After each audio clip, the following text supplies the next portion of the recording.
Hello tout le monde, je vous souhaite la bienvenue sur Off the Mat. Comme chaque semaine, une version écrite de cet épisode est disponible sur le blog.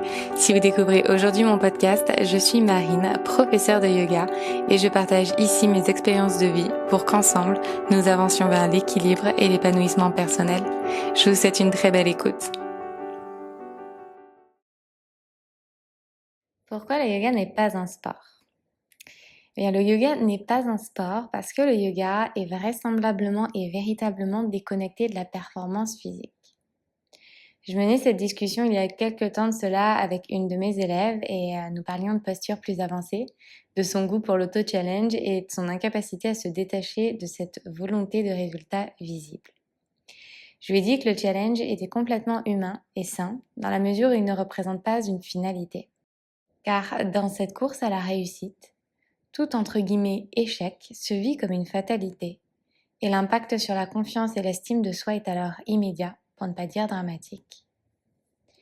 Nous vivons dans un monde où tout va très vite, un monde que nous construisons nous-mêmes autour de la rapidité. Mais tout ce qui est rapide est finalement pressé, artificiel et irréaliste. Vouloir accélérer les choses, c'est aller au-delà de la nature de la vie.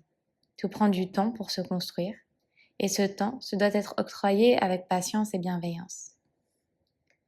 Le monde dans lequel nous vivons aujourd'hui me fait parfois un peu peur.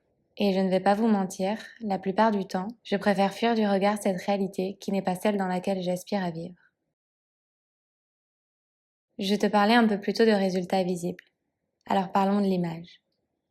En plus de notre volonté de rapidité, nous considérons que quelque chose est réel dès lors que nous pouvons le voir avec nos yeux physiques. Parce que cette image offre une réalité tangible, une preuve auprès de soi mais surtout auprès d'autrui, que nous avons de la valeur. Est-ce que poster une photo de soi en handstand sur Instagram est une satisfaction finale à ton bonheur ? Non, ça, c'est une flatterie de l'ego. Sur Instagram et sur les réseaux sociaux de façon plus globale, ce que l'on ne voit pas, c'est d'un côté le travail sur la durée qui a précédé l'accomplissement de cette posture, et d'un autre côté, la prise de la photo qui, elle, n'a pris qu'une seconde à être capturée. La posture a-t-elle été réalisée ? Eh bien, je dirais que oui et non à la fois. En yoga, réaliser une posture n'égale pas performer ou immortaliser une figure acrobatique. La figure acrobatique, telle que je l'appelle, c'est la représentation physique, visible et concrète, qui inscrit la posture dans une réalité de ce monde. Mais en fait, le yoga va bien plus loin que ça. Je dirais même que le yoga t'embarque dans une forme de monde parallèle, un monde bien plus profond, bien plus spirituel et sage. Prendre en photo une posture tenue une seconde, ce n'est pas du yoga. Et je pense que je ne t'apprends rien lorsque je te dis ça. Vivre le voyage de ce travail sur son corps et son mental, apprendre sur soi, sur ses émotions, sur sa capacité à tomber et à se relever, c'est ça le yoga. Lorsque tu mènes l'apprentissage de la pratique physique du yoga, les enseignements que tu en tires ne sont pas que visibles sur ton corps. Il y a une immense part invisible qui, elle, te fait le plus beau des dons. La connaissance de soi, la sérénité et la paix de l'âme. Oui, le yoga t'offre la paix. Parce que le yoga ne t'apprend pas à faire des figures extraordinaires.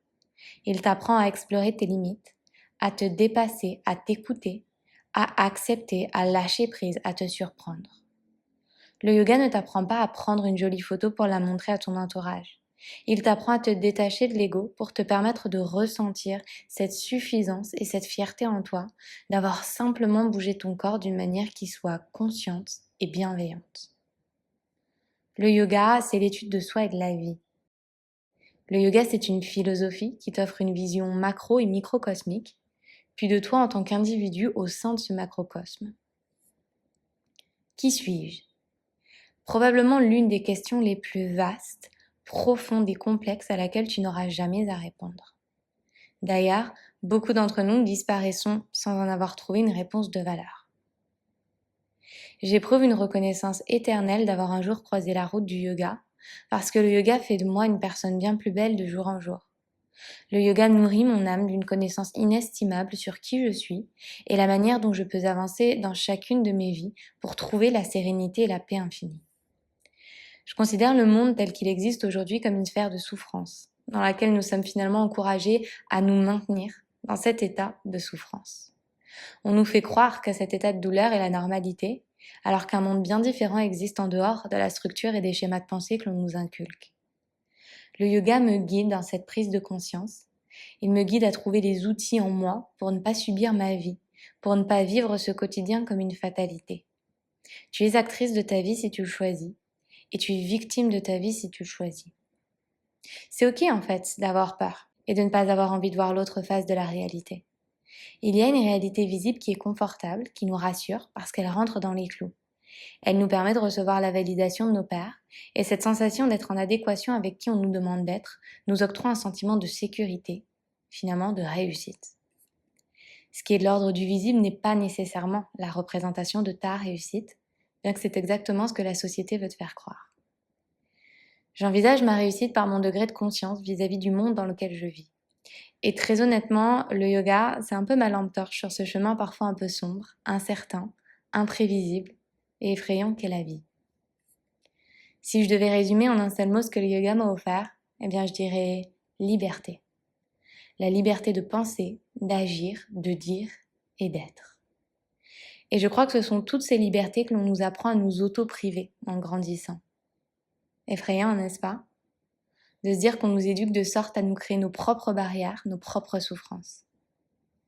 Personne ne nous apprend à être heureux, à être libre et indépendant, à exprimer sa propre vérité, à laisser les couleurs de sa personnalité briller.